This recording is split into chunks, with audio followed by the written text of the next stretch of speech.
It's been 4 months since UConn won a back-to-back national championship. Why the best is yet to come. You're Locked On UConn.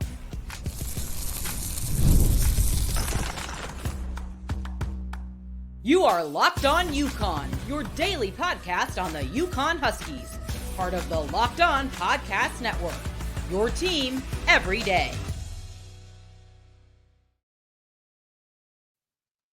Thanks for making Locked On UConn your first listen every day. We are free and available wherever you get your podcasts and on YouTube as part of the Locked On Podcast Network, your team every day.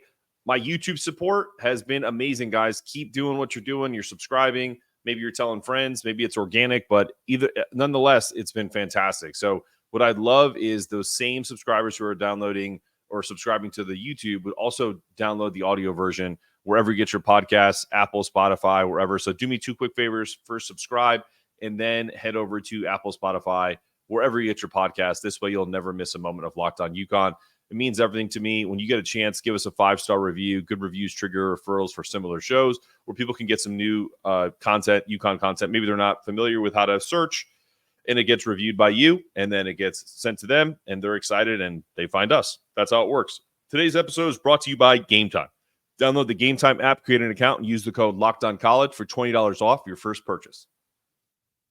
Well, I just said it's been 4 months. Can you believe it? Since to the day exactly since UConn raised another banner, the sixth of its kind in the men's, and it almost doesn't feel like it's been that long. It feels like it's been forever because I want the season to start. I'm super excited about, especially the things that we're going to talk about today. All of our current players, we'll dive into a little bit of recruiting like we did yesterday. But that's going to be the last segment. But the returning players and the projected impact is so important. And I feel like, honestly, after back-to-back titles, it's hard to expect anything less than greatness. You get spoiled as a fan. My friend Mike, who I've mentioned a few times, who's also down here in North Carolina with me, a UConn alum, has always said, man, we're so spoiled as UConn fans, because even when, there are other teams that make Final Fours, they don't always win. We always win. We've won 6 out of 7 Final Fours. We've never lost the final game. So it's almost like when we get to that mountaintop, it's impossible to beat us. And so Dan Hurley and the squad have set that bar sky high. The legacy before him also did, but he's kind of taken it to that next level with the back-to-back. And every play, we're expecting brilliance. And whether that's fair or unfair, that standard has been set. So let's dive into what to expect from each player from a production standpoint, and even dabble into a few lineups that I've thought about. And we'll recap our recruiting efforts for 25 and 26 again. So first and foremost, I've seen a few of these projections, but let's go on my thoughts initially. And some of that has changed based off of some perceptions from the open practice and some of the things some of the people I've talked to, Joe Arruda and others that were there from a beat reporter perspective. But the constant, Alex Karaban, I think his projected stats are going to be close to 18 points per game, 7 rebounds, and 3 assists. That's the jump that I feel like they're expecting. I think they owe it to him to give him a ton of shots this year as a potential 3-time national champion. Show that he is a true lottery pick, that he's not just a quote-unquote role player on a great team. I think he affects winning in so many different ways, but they do need him to be that next guy up, right? I think there's some we're going to get to who I think are the next big stars in this UConn team, who are potential lottery picks and potential first and second round picks in the next year's draft. But he's the one that's proven. That's the proven guy that we have. He's our quarterback. He's the guy that you can kind of rally the troops, so to speak, all the different platitudes you want to put out there. But that's our guy. I think he averaged 12, 13 points last year. He needs to make that jump where he's, if it's not 18 points a game, somewhere in that 16 to 18 points per game. But I also think he needs to make the jump in rebounds, get a couple extra assists, really just kind of all the little things he does. Now let's add it to the stat sheet. So he's a leader on the court, add some significant scoring, better shooting presence, but also kind of like not just in the tailing threes, like that would be the kill shot, so to speak. in these runs that UConn has. But within the offense, the same way they would run sets for, to look for potentially Cam and others, they're going to do it for Alex this year. I think that's a big part of it. And then second on my list, I think his production dips a little bit because I think UConn's going to be pretty good. And also I feel like from what I've heard, he's a little behind some of the other guys that have been on the team for a while, is Aidan Mahaney. I don't have concerns with him at all because I'll give you a good analogy. I can give you guys a motivational speech and it'll get you excited for one day, 1 hour, whatever. Get you excited for one workout. But if I give you the roadmap to consistency and you're consistently good from now until forever with whatever I give you, you're going to take the consistent versus the one day of motivation. And with Aidan, he's been as consistent as they come in college basketball. You don't come into college as a freshman, average 14 points. Keep that same average at 14 points. Like his stats are identical. Some of his production has dropped a little bit, some of his efficiency. But I mean, let's face it, there's a lot of factors that go into that. So he wouldn't be here if he couldn't play. Let's put it that way. So I'm not worried about him. And then obviously you have Hassan Diarra. I think he makes a huge jump. That to me is more important than Aidan dropping to like a 12-point per game or 10 points, something in that range. I think Haas is going to be a 12.7 assists a game starter in the Big East. And what hasn't he done? He's been a guy off the bench. He's been a sixth man. I think he's going to now be the fifth-year senior that's really going to play captain on this team. Headband Haas, that's my guy. So 12.7 assists for him. Veteran leadership, consistent performance. Then I think Tarris Reed. Look, Tarris Reed, 10 points, eight rebounds a game. It's not a huge jump from what he just had in the Big Ten. And whether he starts or not, I don't think he does. But that's what he's going to give you off the bench. As long as he stays out of foul trouble, which was his calling card, I think he averaged just under 3 fouls a game in the Big Ten. He's going to be a big defensive presence and rebounding. And I don't think those 10 points are going to come from set plays, but a lot of offensive rebounds, tap backs, reposts, things of that nature. So I'm high on Tarris. All of that, we haven't even talked about some of the guys who are more dynamic. In that respect is you have a 5-star All-American in Liam McNeely. I think his stats are going to be close to about 9 points and 5 rebounds. And they may go up. These are all very conservative in my opinion. I don't think I'm going anything crazy. I think he's going to be versatile. I think you can play him at the shooting guard if you need to at 6'7". I think you can play him at the small forward. We're going to talk about lineups today too. He is a highly touted freshman, and he's going to give you an immediate impact. So, yeah, I think Liam does a really good job of knowing how to play. He has the pedigree playing at Monteverde. He's not going to have an issue picking up their offense and what his role is. And I think it's going to be kind of a poor man's Alex Karaban. Like that. That's 9 points, 5 rebounds, a couple assists, be in the right place at the right time, be that killer 3-pointer on the break, maybe with the second team, but also get some run with the ones.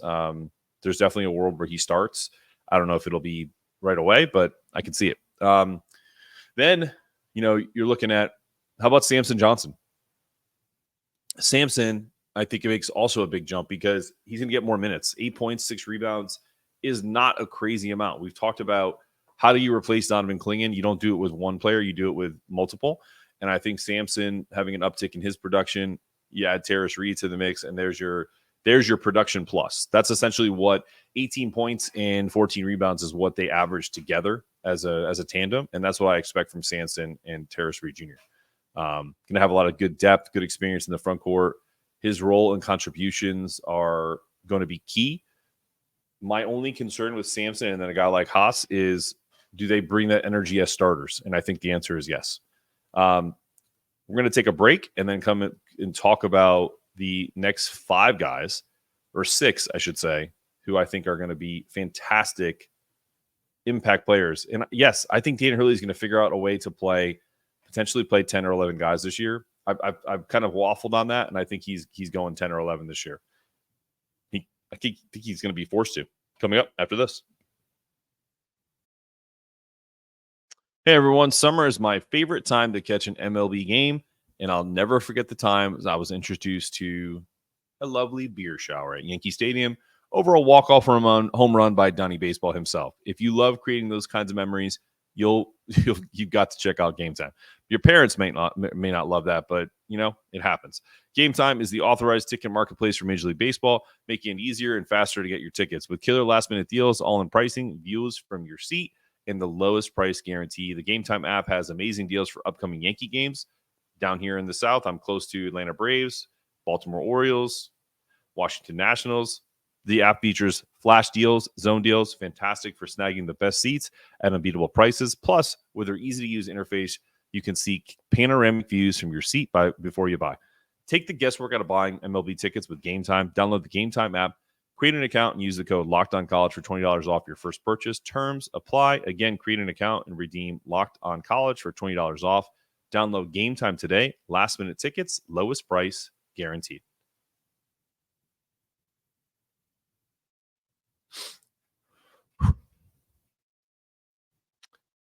The Feel Good Lab. Did you know that the same things that fuel the best athletes in the world can still help the rest of us? Just ask Cam Spencer. Yes, our guy Cam Spencer, who does everything he can to dial in his wellness, reduce inflammation in his body, and ensure he's eating foods that fuel him. And he does that with the help of one of Connecticut's best wellness brands. Here's what he has to say about it. I chose to partner with the Feel Good Lab because I wanted to elevate my performance, improve my health, become more educated on my nutrition. Since we started working together, all of those goals have been reached. Now I'm continuing to find new ways to get better with the Feel Good team, and I'm very grateful for our partnership. In fact, that's exactly why I wanted to partner with Ryan in the Feel Good Lab. The plant-based pain relief and recovery tools, fantastic. They have the highest quality supplements and an at-home diagnostic test that I took that measures what foods in my body actually trigger inflammation. Plus, they're an official partner of UConn basketball. Can't beat it. I'm on week 8 of my wellness journey, and so far I feel amazing. Although this cold right now, I wish I could do something with this sport recovery lotion. Use the code Cam Spencer for 12% off your order, and 10% of that donation that adds a 10% donation to Bleeding Blue for Good. Do what you can right now. Go to the website. Use that code Cam Spencer for 12% off at thefeelgoodlab.com.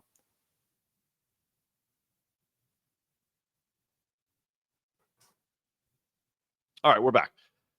Look, this team, let's put this into perspective. If you've been watching since the start, I've mentioned 5 guys, and that's maybe the starting lineup. Maybe it's not. I haven't even talked about Jalen Stewart. I haven't talked about Solo Ball. I haven't talked about Jaden Ross. I haven't talked about Ahmad Noel. I haven't talked about Isaiah Abraham, and I haven't talked about Yusef Singari. That right there should tell you all you need to know about this UConn basketball team for 24-25 in our chances of three-peating. Now, Jalen Stewart is first on this list. Jay Stu, I like that better than Stewie. It has nothing to do with Brianna Stewart. I just feel like, I don't know, man, it's just Jay Stu. Just sounds cooler to me. I think he pumps his numbers up to close to 12 points per game, 11.5.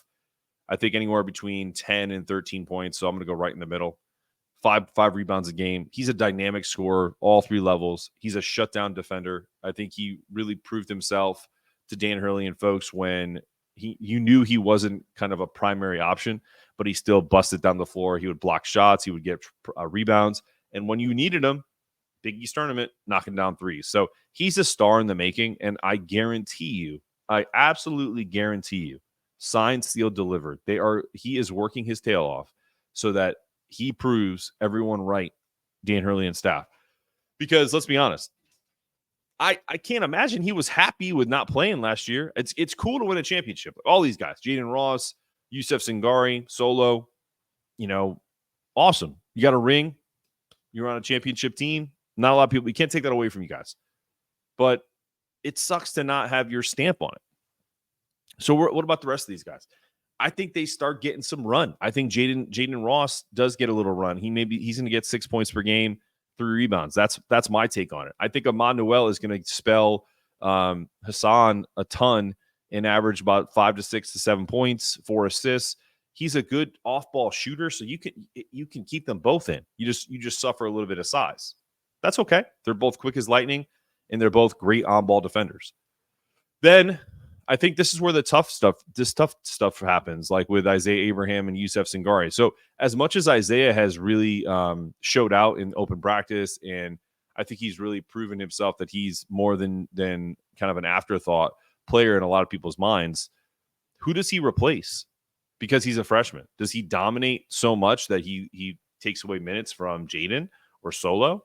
And the same thing goes with Yusef. I think I would say, just conservatively, when we look back, I think Isaiah Abraham, barring injury, averages about 2 points and 2 rebounds. And I think he gets a little bit of run early, the same way Jaden Ross did last year. And then you kind of stash him. Like, that's the talent aspect of this. And I think Isaiah, I love this kid's game. You know, I've reached out to him on X, and I was like, dude, keep it up. Your time is coming. So I don't want anyone to think that I'm like bashing anybody. Same thing with Yusef Singari. You know, I think I've heard some really great things about him. Total vibes guy. I think he's going to average about 4 points and 3 rebounds because I feel like he's going to get some run early. And let's face it, it's hard to replace lottery picks. So is there a thought that you do a 3-headed monster? I've floated that idea a long time ago. And it may be in Dan Hurley's mind where he goes, look, if we get into foul trouble, Yusef's going to play, a good amount. Or if someone listen, it's a long season. Everyone's got a great attitude now. If you get into Dan Hurley's doghouse, you may not play. So that could happen totally. And then obviously my wild card with all this is I think Solo Ball can be a phenomenal, 10-point a game scorer on a really good team. But I have him projected at 8 points and 2 rebounds. He's energetic. He's dynamic. He's bouncy. He can shoot. He's got those long arms for defense. It's hard for me to not see him getting some early run. I think the crazy one of all this is, of all the players that we talked about in these lineup adjustments, and maybe we won't get to recruiting today. We'll just talk about lineups in the last segment. Does Aidan Mahaney, is he the one that's like kind of the odd man out? Because him coming in as a transfer, if he's not kind of that immediate impact Cam Spencer, Tristan Newton type guy, the nod probably goes to the sophomore class that's been there. I recorded a show that'll come out in a couple weeks last night, and someone said their coach had a rule that if it's even between, I guess they're all sophomores technically because he has an extra year of eligibility, but if the younger guy is even with the older guy, the younger guy starts because he's got more time. We'll see. I think you can go either way, but that's where I see these guys right now. And I think we can kind of play around with these lineups. And we're going to talk about some coming up after this. Before we get into lineups, I want to thank you for making Locked On UConn your first listen of the day. For your second listen, enjoy Locked On College Football Podcast. Spencer McLaughlin gets you ready for exciting season on the gridiron, the discussions on upcoming season and ever-changing landscape of college athletics, including conference realignment, the transfer portal, NIL, new college football, expanded playoffs, and more. Locked On College Football is available on YouTube and wherever you get your podcast, part of the Locked On Podcast Network, your team every day. Also, remember a couple things. August 16th, that's not this Friday, that's next Friday. Friday's show will be a football Friday. It's an overview of the UConn two-parter. First part this Friday, the second part next Friday, and then we'll start doing Friday football shows for the entire football season. And then I'll throw in a couple of reactions on Monday from the football games as we get into the fall in UConn. Also, there'll be a new sponsor tomorrow on tomorrow's show with Home Field. Home Field is sponsoring Locked On UConn as well as some other programs on the Locked On Podcast Network. Super excited about that, so I can have some promo codes for you guys to get some really great deals on Home Field apparel. So what are the lineups going to look like? There are so many options. I was playing around with this the other day. I mean, you could go, I was playing around with about 10 different ones. The traditional lineup could be something like, Haas at the one guard. Then you have, this is where I get tricky. It's either Aidan or Solo at the 2. And then it's either Liam or Jay Stu at the 3, Alex Karaban at the 4, and then Samson at the 5. I think I've set up that Samson. The locks are Samson at the 5, Alex either at the 3 or the 4, depending on who they want to start, and Hassan Diarra at the 1. So we're talking about 2 spots for about 8 different guys. And the fact that there's so much positional versatility on this team, that's what makes that interesting.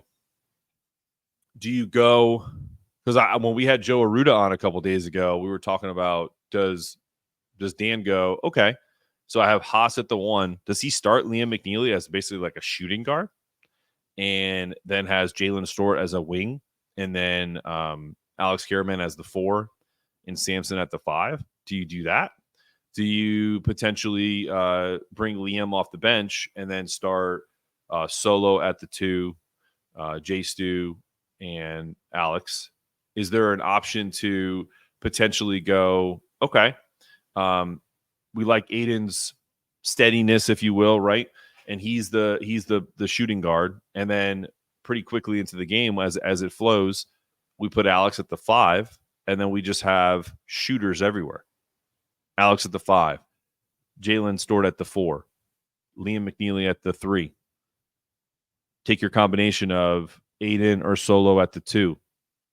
Then there's a mixture of Ahmad and Solo, Ahmad and Hassan at the 1. So there are so many different avenues. Like I even play with like a silly one where you put Alex at center, Jay Stu at the 4, Solomon at the 3, and then you go smaller on the guards. Like because Solomon would be a small wing, but he's got about 6'10" wingspan, so he can kind of guard anybody. Then you put Ahmad off the ball, and you have Aidan on the ball. So yeah, there's options anywhere. Hassan at the 1, Solo at the 2, Jalen Stewart at the 3, Alex at the 4, Tarris Reed at the 5. So what do you want? Do you want offensive versatility? Do you want a defense? Like if maybe it's like a slugfest and people are in foul trouble, maybe you get Isaiah Abraham in as a lockdown defender, because he's 6'7" and long and quick. So the options right now are so limitless. It's almost mind-boggling. It's like if you ever seen The Beautiful Mind, where all that stuff is going all over the place. You can think of all these different options, but it'll be just so interesting to see what Dan Hurley does from a coaching style and any potential shifts this season, because I do feel like he's probably going to have to make some adjustments on the type of how many minutes people play. I mean, all you have to do is look at this lineup. All you have to do is just look at the roster. You have a potential big-time transfer in Aidan Mahaney who is looking behind his recruits that he brought in.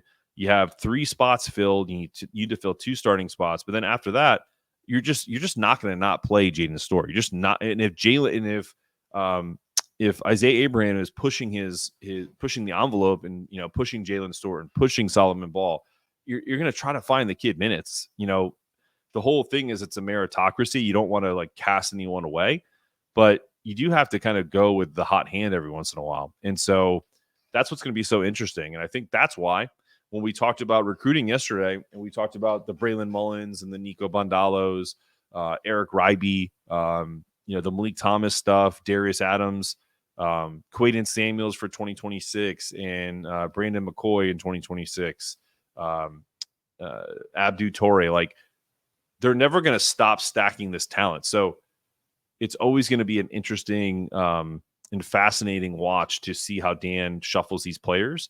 And if he continues to be this good at keeping people, because let's face it, he really hasn't had like a mass exodus. Could that happen? I guess, but it doesn't necessarily seem, all signs point to people sticking around to learn from this guy so that they can be an NBA player. So it'll be an interesting season coming up. Please remember, I know we haven't done a ton of football this season. I think I've done one full show and little tidbits of things here and there. But remember, once a week during the football season, UConn is a basketball school. But guess what, guys? We have a pretty competitive style UConn program that is on the rise. Jim Mora Jr. in his 3rd season had a really cool recording with some guys who I think you'll really appreciate their perspective a former UConn DB, and one of the best podcasters in the country, talking about UConn football. First part's not this Friday, but next Friday, 16th, and the second part is the 23rd. So hope you'll stay with us to talk UConn football as well as the season goes on. And it's just anticipation for the basketball season. There's other sports to look forward to with UConn, including the UConn women, which the UConn women's show will start late September. I don't have a date for that yet. I'm going to wait for my daughter to be born before I start to kind of add more things to my plate, but just wanted to keep mentioning that as we keep growing the Locked On UConn channel and the podcast. So thank you for making Locked On UConn your first listen today. Remember, we have a Locked On football, college football podcast that I would love for you guys to listen to. It's with Spencer McLaughlin. He gets you ready for an exciting season on the gridiron. You can find the link to Locked On Football in the description, so you don't need to search. Part of the Locked On Podcast Network, your team every day. This has been another episode of Locked On UConn. I'm your host, Mark Zanetto, asking you to stay locked in, stay connected, and make sure your toughness meter is always rising.